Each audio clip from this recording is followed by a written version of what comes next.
This is outstanding. It's one of the things that separates LSU is the interest in our program, and what a great start to that to have all of you here and covering our team. I don't think this exists many places in the country, and outstanding. So just a little background and backing up a little bit, I would say for the fall, our team invested their time incredibly well, had a great semester in the classroom, really productive on the field in terms of fall training, implementing some things, really focused on player development, on the strength and conditioning piece, and just individual things that we wanted each player to set out to do. So I think that was great. I think when you're building a new program or a new culture, each step is critically important. This was our players' first crack with us using December, the month of December on their own. That's really important in baseball when you talk about pitchers ramping up and building pitch counts and being conditioned properly, and I'll give our players a lot of credit for doing a good job with that. We've made the most of our time with the limited hours over the last 2 weeks, and we're productive in that phase. And now we need to get to scrimmaging, full hours of training allotted so we can take the next step in preparing for the season. Looking at what we're trying to do and what we're trying to accomplish, really, putting it into 3 phases. And number 1 is creating, the identity, or what I would call our process of winning, and really getting our hands around that and the things that we need to do to be successful, mastering the fundamentals that encompasses, that process encompasses, and then really becoming a connected team with a group of players that will now place the needs of the team above their own. I think when you turn the corner on the spring, we're always going to focus on development and player development in our program. It becomes about the team, and I think our players have done a good job, at least in the initial phases of that, and that'll be important with the challenges that come throughout the season or playing in the SEC, that we remain in that character, and we're working to develop and build that character of the team. Next 3 weeks are my favorite time of the year. I feel like it's when we can make the most impact on improvement as coaches. There's a couple things that we need to do. We need to get prepared and continue to improve. That will be the task at hand right now. And then also, kind of get to know our personnel even a little bit further, because with the competition right around the corner, we want to be at a good starting point, put ourselves in position to have some success with the right pieces in place. And then it's inevitable over a 56 to 70 game college baseball season, you're going to find the right combination the longer that you go. And when you have a team like ours with some depth, it may not look the same, in game 10 as game 1, and that's okay. And that's part of it, or in the middle of the season or in the postseason. And so we'll work at finding that right combination, at least at the outset here over the next 3 weeks, and then work towards what I would call that best team. Kind of what I would say has been the best positive so far is the buy-in of the players in terms of what we're trying to accomplish, in terms of their mindset, their improvement, the development of the group. We've had zero resistance on any of that, so I think that's helped us to be productive to this point, and the expectation will be that they continue in that frame of mind and in that positive attitude, so that we can continue making really good strides. Right now, there's obviously a lot of excitement about the season, and naturally so. I think we'll really focus on, the self-discipline piece of it for them to stay focused on the task at hand and not complicate anything. And like I said, right now, that's still about improving and preparing. And so for us, the next 3 weeks will go by fast, but we're going to have to stay committed to those things so we can put ourselves in the best position to be successful. So with that, I'll answer any questions. Coach. Right here. David from Rivals. Overall health of the team coming into the spring, and then a player like a Kay Beloso, what have you seen from him for him to be able to bounce back from what a lot of people will say was a subpar sophomore season? Yeah, relative to the health, I think we're healthy. I think, the players did a really good job of moving towards the things they needed to do to be ready. We'll play. They'll be on their feet now for 7, 8, and 9 inning scrimmages, so that's a different type of conditioning. We've tried to ramp them up slowly, specifically with the pitchers. I anticipate everybody being available for opening day. And obviously there's time, between now and then where that could change, but I think we're in a good spot. Relative to Cade, I enjoy talking about that. I think, humility is something we're always trying to teach our players. And, he came in the summertime shortly after I was hired, and, we popped on a little bit of video and said, hey, what can we do, how to dive into this? And he's been incredibly coachable, and more importantly than that, has put in the work necessary to improve and had a really productive fall in terms of the quality at bats that he was taking. And I think the results showed that in terms of his productivity. And I believe if he continues on that path, can be an important part of what we're doing. Hey, Coach, here in the back, a little more about the pitching rotation. How do you foresee that in terms of the calendar and moving forward into the SEC? And along with that, Devin Fontenot, a while back, it was said he may start. Are you looking to do that? Yeah, good question. I think right now the important piece has been the ramp up of all of them in terms of getting them in condition. And so we've kind of itemized a group of guys that we're going to extend pitch counts with, and then a group of guys that need to be able to maybe go multiple times a week or in one 3-inning bolt, and then wait until they're ready to go again. So in terms of Devin, he's a part of that group that we're extending pitch count. Again, the next 3 weeks are really important, to see where we're at. I think with college-age baseball players, they can change from day to day, and certainly a guy with like Devin's experience, you certainly hope that he's prepared. I have no doubt about his competitiveness. I think he's done some things from an executing standpoint in terms of his pitchability, where I think you'll see some improvements to where he might be able to extend, innings. And again, over the next 3 weeks, we'll kind of see that. Hey, Coach, compared to what you've seen from this year's team, are there any differences between last year's squad and what you're building now? Well, I certainly hope so, and I mean that in terms of improvement. I think what I've always noticed is the biggest jump a player typically makes playing for us is between their first and their second year with us, or their first and second year in college. I think we have a little bit of a benefit of some freshmen playing last year and playing in some high-leverage games. I mean, there was a point in the season where I don't think LSU was in position to make the NCAA tournament, and so every weekend was like a playoff type weekend, and then getting an opportunity to go to a regional and play in 5 games and then participate in a super regional. I hope that they will draw from that experience, and then obviously we don't want them to look the same, physically and certainly not mentally. And I think you'll see that. I think we're counting on, the improvement of those guys. I mean, everything for us is about improvement on a daily basis, and in terms of investing their time well in the fall, I'm excited to see what that looks like.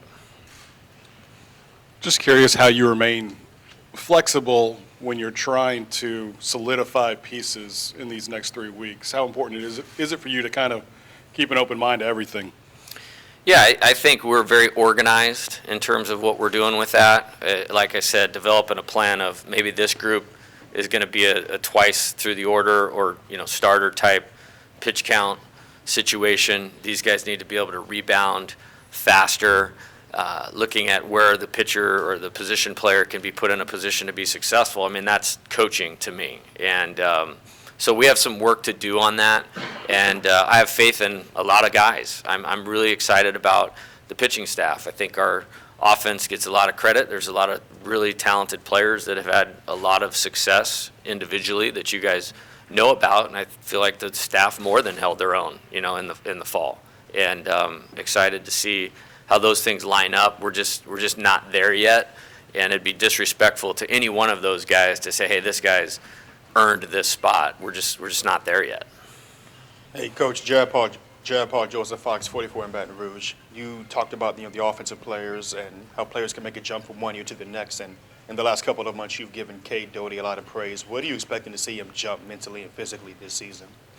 Yeah, in terms of, you're asking about Cade, I think he's a talented player. I'm very familiar with him. I saw him when he was 15 years old. Began recruiting him at Arizona. That probably wasn't very smart that a kid from right down the street that is that good is going to come play at LSU, which now I'm very happy that he chose to do that.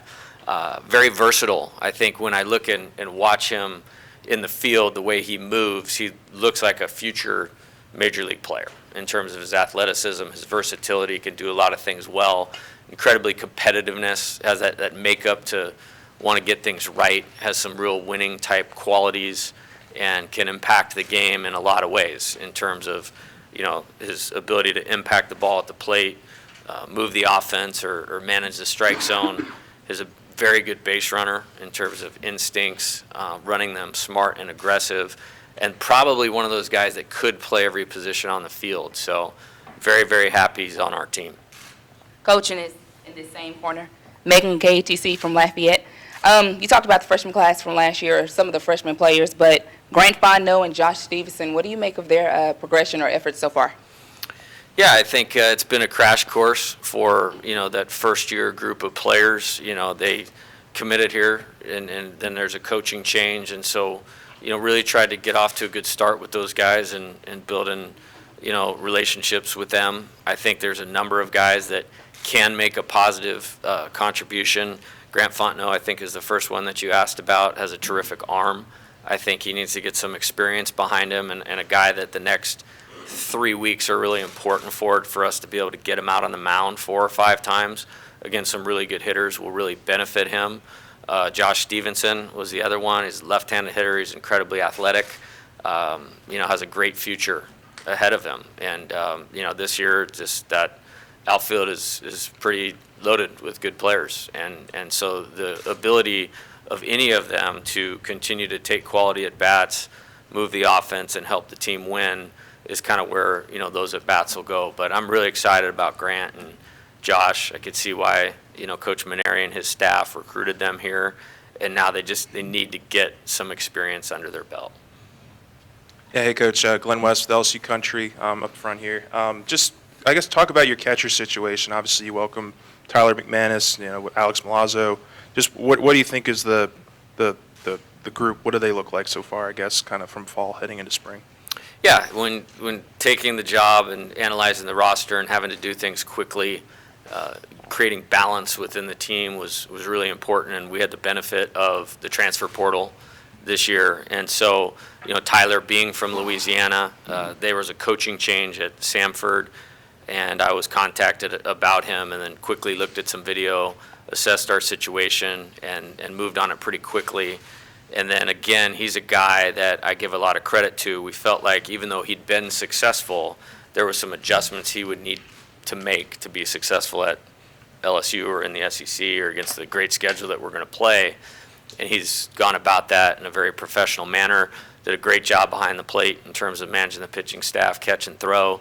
Alex is one of the most improved players on the team, in my opinion. He has special skills as a receiver, thrower, blocker, does a great job building rapport with the pitching staff and keeping those guys in the right lane, and has had a good, first couple weeks offensively, and has really bought into the things that he needs to do to be a productive player to help move the offense. And then we're also hoping to get and getting closer to getting Hayden Travinsky back. And so he's certainly a talented player.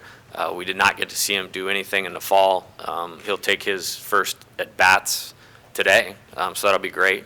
And then should be able to move into being able to catch here hopefully next week or the week after. There were 3 players from Arizona that came here, Jacob Berry, Bryce Collins, Riley Cooper. I'm wondering what went into the decision to recruit them to come to LSU, and what did they each contribute to this team? Yeah, I mean, it's an easy one. They're all very good players, very productive players. When you look at Jacob, he was one of the best players in the country, regardless of age level. Last year, one of the best hitters that you'll find in college baseball. When you look at Riley, I pitched 29 times for us last year. I think he got a win in the opening game of the regional. He got a win in the first game of the super regional, and then pitched like an inning or 2/3 or 2 innings scoreless against Vanderbilt and in Omaha. And then with Bryce, it was a really high-profile recruit. At the time, was one of the best pitchers we'd recruited to that school, and had Tommy John his first year, and he's missed 2 years, and now he's finally back. So really excited for him. His last 2 weeks have been his best 2 weeks, in the last 2 years, which is awesome to see. And, there's another element of that too. If we didn't bring them here, they were going directly to our competition. I mean, so I'm not doing my job if I let that happen. Yeah, Jay, right here, Ron Higgins, Rivals. It's kind of a wide-ranging question, but what is, I guess, what you've discovered the difference in taking over this team at LSU and the one at Arizona, as far as talent level here, as far as the type of recruits you can get here because of the budget and the history, and also just basically fan reception and the expectations? That was like 5 questions in one. Relative to comparison, I kind of feel like I haven't done a lot of that, just because I usually try to go forward instead of backwards. I remember, going there, an initial thought was there was players that could play better than they had, up into that point in their career, and they absolutely did that. I mean, in the previous 3 years, they'd finished like in 6th, 10th, and 8th place, and then we played for a national championship in that first year because of those players' improvement. I mean, that's a team that always, have very close to my heart. And then, in researching, hey, are you going to come to LSU? You're looking at the roster. I mean, I've said this multiple times, like, of course, Coach Burtman built this place. Coach Maneri continued it on. This is college baseball. And so you'd be a fool, like, not to look at it. But the players and the potential for them to play better was another big factor in deciding to come here, and maybe how we could positively impact them and our process. In terms of the other things, the fan base, the reception, having 4,000 people at a fall game, those types of things. I mean, it's awesome, and it allows you to build in a way that you can't at most programs across the country. And I would say most, I mean like 90 to 95%. So for me, all of those things are a real positive. And in terms of recruiting, we've had some recruiting success so far, and we got to continue to work hard to do that so we can do the things that we all want to do and achieve the goals that we want to. Hey, Coach, back here. Brooke Kirchhoff with WWL in New Orleans. When you first spoke with us, you said you were going to demand a lot from this team. How have you seen them respond to that challenge? And I know you don't want to name names, but is there anybody that's kind of grabbed your attention in the last few months? Yeah, good question. I think the demand part is work. It just is a simple phrase that I like is it takes what it takes. I mean, we want to get back to the top of the SEC. And if you're back to the top of the SEC, you're to the top of college baseball. And, we had a reality check of like, today we're not that. I mean, I don't care what the preseason rankings say or any of that, but we want to work towards getting back to that. So it's going to take what it takes to do those types of things. Self-discipline, to focus on your job right now and nothing else. And that's not Maine, that's not game one, that's not the SEC. That's like, we need to have a good weekend of practice this weekend and develop a good foundation that we can improve on next week. So in terms of the mental expectations, that's a work in progress, when you're dealing with young players and getting them in the right frame of mind. In terms of work ethic, we really have tried to establish a culture of them, what I would call a lights-on culture, and working on their own. And from what I can tell, because I'm here all the time, that seems to be awesome. Somebody's turning lights on almost nightly, to hit on a field or take fly balls, watch video, all those kinds of things. So I think they've met it, but they're going to continue to have to do it. I mean, baseball's a game of monotonous repetition and mastering simple fundamentals that take time to do. And I think our players have done a good job of that. And if they weren't, we wouldn't have a chance. And so I'm excited to see them starting to understand the amount of hay that needs to be put in the barn to have a chance to be successful. Yeah, over here, to that end, what are you coming to this season saying to the fans who, as you know, are pretty intense about this program? Are you preaching patience, or you feel like, hey, you've done a lot to try to build a program that can win immediately on a large scale? Yeah, I think in my deal, what I would say in terms of promises is the work is being put in to create a brand of baseball and a program for everybody in the state to be proud of. And I think by doing that and recruiting well and having the right type of culture or way of doing things, then the expectations take care of themselves. You know, my expectation is maximum effort towards preparing, and they're having to really learn how to prepare, and then towards execution. So if I'm, telling a player the type of framework for he needs to be as an offensive player, strike zone discipline, be able to put the ball in play with runners in scoring position, move the offense, be a great base runner, all of those types of things, then the expectation is what I want or what we want him or need him to execute, everything's going to go towards building him towards that player. And so when you're doing that on both layers of winning baseball, of recruiting and developing, then I'm very confident in what the results can be. So, I would hope that they'll draw confidence in, again, what I would call our process of winning, and that being really defined and us being really committed to doing the things that championship level teams do. And it's not rocket science. It's paying attention to Coach Bertman's teams, and drawing inspiration from that, or, Coach Maneri and his staff and the way that they recruited, and, some of the best that have ever done it. Augie Garrido. I typed my practice plans in a Word document because I went to Texas one year and saw that's how Augie did it. It's no flash to it, but practice or training shouldn't be flashy, but it should be detailed. So I'm excited about it. I'm really looking forward to it. And, my goal is, like, when you come watch us play here, that people can point to and go, that's what a baseball team looks like. Hey, Coach, Hunter McCann over here. With Gavin Dugas being able to wear the number 8 on his jersey this season, how's his leadership been out at practice and in the locker room moving into the season? Yeah, Gavin's a great kid, and that number 8 tradition, I'm very respectful of the tradition here, and we'll always do it that way. And that number 8 tradition, and what that means is somebody that's selfless. I think I used a phrase, puts the needs of the team above their own. Gavin shows an ability to do that. I've had several instances where I can tell he's looking out for somebody else and trying to help a player along in terms of something that they need, either on or off the field, that's going to improve them and ultimately improve our team. And frankly, he just needs to be himself as a person, as a player. And, Coach had a phrase, that he used back in the day of, like, all you can do is all you can do, and that's enough, if you're here at LSU, and you just need Gavin to be Gavin. Coach here in the back, Ron Snyder. I just had a question about Trey Morgan. You mentioned people taking positive step forwards. Obviously, he had a great season last year, but what were your first impressions of him, and what do you want to do to continue to help him improve? Yeah, Trey's got special ability, and unbelievable hand-eye coordination. Does a great job in terms of taking quality at bats, and create a great job of putting the ball in play.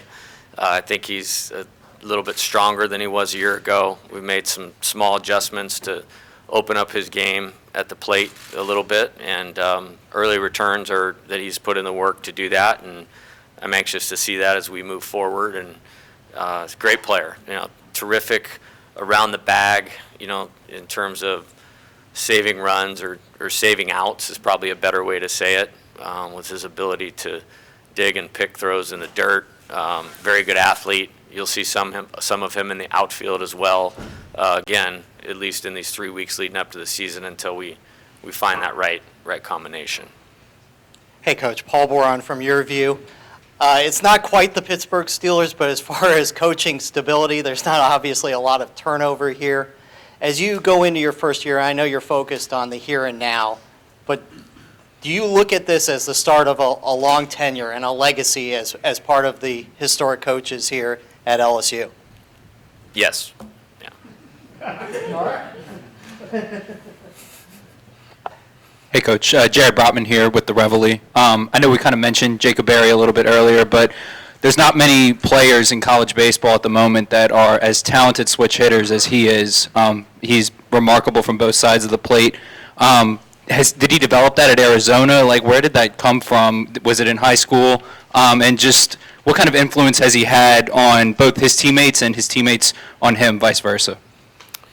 Yeah, in terms of the switch hitting thing, and I think this is something I've learned, is hitting's hard, so to manage both sides is really hard. I think a couple things that help him with that is he started at a young age, and he has a very simple swing and a really sound fundamentals, and he's incredibly strong, and with an aluminum bat in his hand and all of those qualities. He sees the ball really good, has great plate discipline, so the pitches he swings at are usually ones he can impact and equal right and left. He's great from both sides. So in terms of that, I mean, with any of the transfers, whether it was, Jacob, Riley, Bryce, Eric Reiselman, Tyler, I mean, it's their job. It was their job to come in and earn the respect of their teammates. And the guys that we brought in have done a great job of that, all of them. Jay, NIL was starting right as you got here. How have you approached that when you're recruiting players? Is it something that you discuss, and have you found that the guys that you're recruiting are interested in learning about that during the recruiting process? Well, I think they're definitely interested in it, for sure. I think there's a platform here that, again, doesn't exist at many other programs in terms of the interest in this place. I mean, this deal right now is not happening at very many programs today. And so for our players, there's an unbelievable platform to create value for yourself. And in the past, it's always been, we need to improve to get you prepared for professional baseball and do it that way, which that's not going to change. But then you have this deal over here where, you create earning value for yourself while playing at LSU. And so that's exciting, and I think it's great that our players have that opportunity, and I think it's the new way, and it's going to be very impactful for us. Yeah, Jay, Ron Higgins, Rivals. Going back to Trey Morgan about experimenting the outfield, I guess what in your mind kind of allows you to do that? Since he saved so many outs last year, has the infield gotten better with more accurate throwing? Has Cade Beloso developed enough to where you're comfortable to do that? Just talk about the. Yeah, that's a great question. I think it's more of a sum of the parts. I'm going back to Coach here, and I really paid attention a long time ago. He would always say he wasn't going to play just the best 9 players. He was going to play the best 9 collectively. And so I've wasted a lot of legal pad paper over the last couple months of, combinations, offense, defense, save runs, create runs, balance in the order left-handed and right-handed. So it's more of a global look that, I'm not doing my job if I don't take a look at all of those possibilities, and we'll land where we're supposed to. I mean, he's definitely going to still play first base maybe all the time, but I think we need to look at this. We talked about Cade, that helps us do that. But again, that left-handed, right-handed combination, trying to get the best offense-defense combo in there. Just don't want to be closed-minded about that.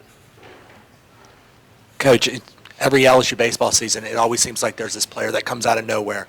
Could you see a player like a Jack Merrifield being that guy and coming in and contributing?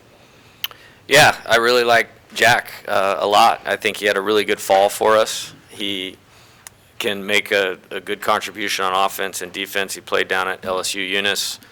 One of the most prepared players on our team in terms of things he needs to do. He has great awareness of the things that he can do and can't do. And I'm really excited that he's here. Coach, talking to one player specifically, from last year to this year, they mentioned that with your arrival and the staff's arrival, there was a bit of a pressure break, but that the expectations of them were actually greater. Could you explain how maybe that would happen for a player that's kind of making that transition along with you? Can you repeat that question? Yeah, I think just the idea that there's not as much pressure to perform, but the expectations to perform are greater. So it's almost like, I know how I would answer it. I'm just curious how you would answer that. Yeah, I'll do the best I can. It's PE major, so I got to be careful on this. I would say, for me, and I mentioned this a few minutes ago, the expectations need to be clear. And what is that? It's maximum effort towards preparing. And a lot of them maybe didn't have a good foundation of preparing. But if you don't show up ready to do what we're going to get done that day, that's where there's going to be an issue, whether that's training, whether that's weightlifting, whether that's game day. And then towards execution. Baseball is really hard, and failure is a big part of it. So the preparation is the only piece of it that you can control. But to execute, you have to master that. And then you have to give everything you got towards getting the thing done right. And so I think what we're trying to do is simplify it to that. And then everybody, it's pretty simple. You ask the question, hey, anybody want to go to the College World Series? Okay, everybody want to, win the SEC or win a national championship? Yeah, hands go up. Great. Okay, that goes without saying. Let's do the things that we need to do to create a lot of positive energy about what we're doing and create opportunities like that for our team. And just keep it in that lane. Easier said than done, and it's maturity that allows players to be able to do that. Jay, I'm sure you've been asked and thought about it 1,000 times, but with it just being weeks away now from your first time under the Friday night lights at Alec Box Stadium, how do you feel and how do you think you're going to feel that night? Yeah, I think excited. Again, this is a special place when it comes to fan support, fan engagement, energy around the program. And, the first time I see Dylan Cruz walk up to the plate with 2 runners on him, I'll be pretty excited, I'll tell you that.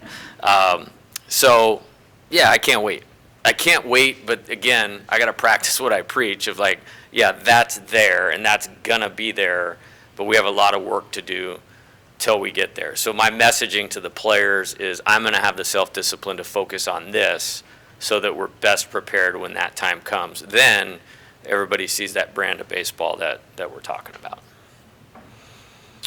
Hey, Coach, what are your impressions of Drew Bianco, a guy who's a veteran presence, who's had ups and downs, but obviously last year in the postseason really seemed to find his stride? Yeah, I think, mentioning the postseason, he was a big reason, Drew was a big reason that LSU was successful in that regional. And, my impressions were limited in the fall because he was hurt. He missed the entire fall. Really has done a good job of getting back to health, and just like Travinsky, I'm going to see him take his first at bat today. Early in the 2 weeks of limited work we've been able to do, the positional versatility thing is really helpful. He can do a number of things defensively. I think he's a competitive kid, and so those are qualities that we'll lean on as we're trying to find that right combination. And that's not just a starting lineup or top 12. It's when you have a guy that can move from the outfield to the infield and multiple spots in the infield, can run the bases really well. He tells me he's the best base runner on the team, so I'm excited to see that today. He can be a helpful player for us. Obviously, you've been a head coach before at various stops, but I'm wondering what has been your biggest learning curve specifically in coming to LSU? Yeah, I think it's a good question. I think always just really buying into myself of what I know that we need to do to be successful. And the best thing I can give our players is to be myself and be committed to focusing on the task at hand. And so I don't know if it's a learning thing yet, it's just doubling down on that commitment. You mentioned Dylan, who we surprisingly haven't talked about yet. Yeah, what is wrong with you people? Seriously. When you have a player like that already on this team, what does it sort of do for y'all as a team, and what do y'all, as a coaching staff, kind of work with him when he is advanced already as he is as a hitter? Yeah, I think that there's a couple things that stand out. Just the pure talent, you mentioned Wilson, of strength, athleticism, vision. I mean, this guy can really see the baseball. He allows himself time, to be able to separate balls from strikes, pitches he can do damage on, almost unlike many players I've ever seen. But he carries himself with a lot of humility. I mentioned the lights on culture. You can start building a solid foundation when your better players are the ones establishing that. He's a guy I'm referring to as he's here more than anybody else, at the evening time and working on his craft. I mean, I heard stories about how Alex Bregman would do that all the time, and Dylan certainly fits into that mold. I think the key for him, again, is just to be himself. And with really good players, and I've been fortunate to coach some, it's just not trying to do too much. You know what I mean? As you mature and people know a little bit more about you and who you are. For us, the good part is, I mean, he's surrounded with other good players as well. That's going to help him be successful. But he's a unique dude. I'm really, really happy that he's here. You mentioned buy-in a number of times today. Just how have you seen the players maybe buy into the the coaching staff, the assistant coaching staff, and Coach Kelly and Coach Fitzgerald? Just kind of what about those two guys made you to bring them in and be a part of what you're building here? Yeah, I think the buy-in thing has been great. It's like a process, and I told the players this the first meeting back in August, is like, look, you don't have to, and you probably shouldn't trust all of us right away. Like, just let us do our deal, and it's our job to earn your trust. And so when you talk about those guys specifically, the hiring criteria was pretty simple.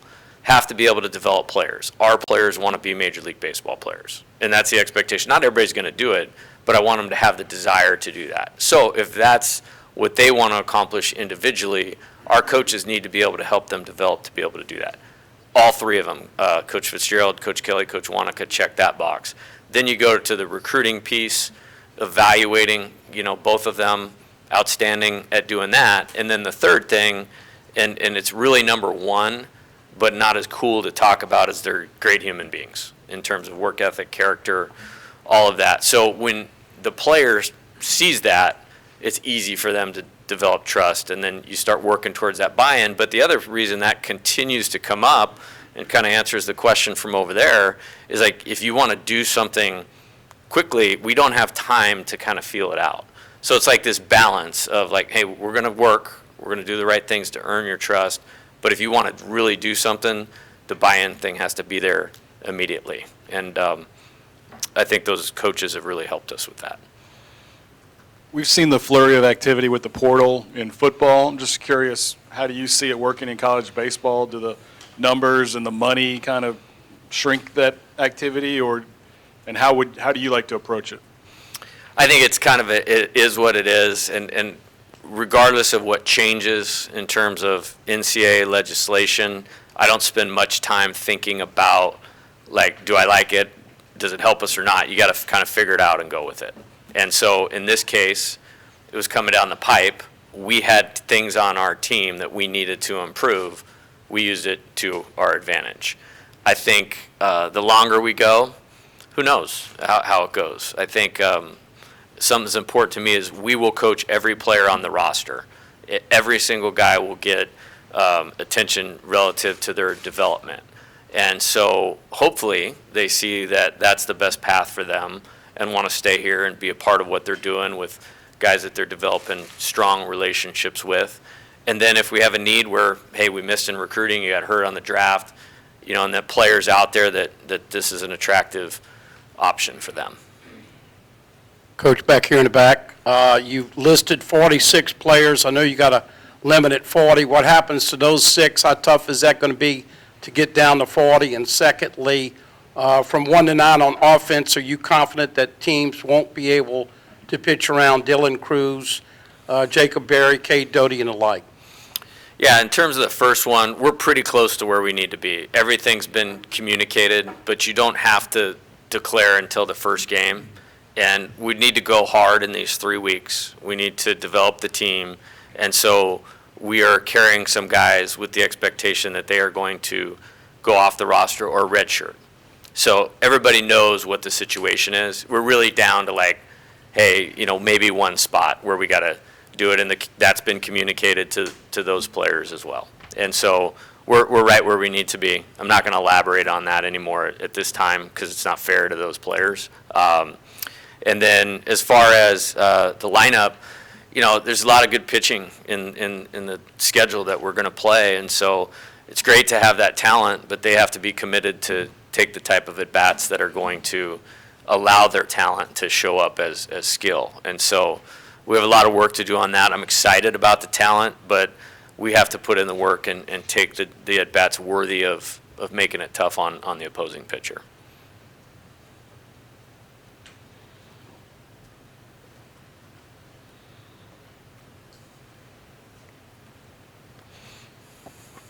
I'm interested from a recruiting standpoint. I know you can't talk about specific players or anything like that, but there's been a lot of national recruiting as of late. Compare it to just, is the state not as deep these in the 2022, 2023 class? You know, what's your philosophy on that? Because it seems like there's been a lot of national recruiting as of late. I think we're going to get the best players. I think, and getting the best players, we have in the 22 class, we have the number 1, 2, and 3 ranked player in the state of Louisiana is coming to LSU. In 23, we have the number 1, 2, 3, and 4 ranked player committed to us. Haven't looked further beyond that, but we have a couple good players committed. So I think you need a blend of both. And frankly, where I come from is the same thing at Arizona. I did the same thing at Nevada. Is historically, what were their best teams? And what did that look like makeup-wise, skill-wise? Geography is important. So I think we're just paying attention to what the best avenue is to have us have the team that we all want to have and attacking it. This might be an easy answer for you, but is there anything you need? You feel like if I had this, it could help us reach that next level? Is there a wish list? I mean, I know there's always a wish list, but is there something that's, immediate? Yeah, I think really excited about practice today and having my 4 hours on the field. Yeah, I'm very thankful for what we have here. And I think with how we're road mapping the program, I would say, we have what we need to be successful. That being said, it's definitely an arms race, and we can thank Coach Burtman for starting that and the facilities being built and all those things. I got a meeting on Monday, and we're looking to go to the next step, in those types of things. But it'll be by design and what's really needed for us to be successful. We got a great administration. I'm in contact with them constantly on those types of things that our players have what they need to be successful. But, I like this place. It's pretty nice. I haven't had one recruit walk in here and go like, this is a dump, like this was the first standard, and so we'll do what we need to do to keep up and all those types of things. But, I also want players that want to be here for the right reasons and want to be major leaguers and want to help LSU win a national championship. So, I don't know. Hey, Coach, just a bit of a more lighthearted question for you. I noticed the pinstripes yesterday in the team photo. Can we expect those to be a primary uniform for the team going forward, or any uniform indications you can give us for this upcoming season? Yeah, the uniform indications are we're not going to change much because they look really cool. And then when you flip on a college baseball game, and you see the purple jersey, you immediately know that's LSU. You see the gold jersey, that's LSU. The old style uniform with just the L, I mean, those are just cool. Like, those are awesome. Love pinstripes, and then the whites and the grays are good too. So excited to roll them all out at appropriate times. I usually leave the picture details to somebody else and focus on the baseball. And so I don't know. We'll have to see how that all turns out. I hate to keep this train going, but I will. Do you let your pitcher pick? Depends. Okay. Yeah. I don't know that we're there right now, but we might get there.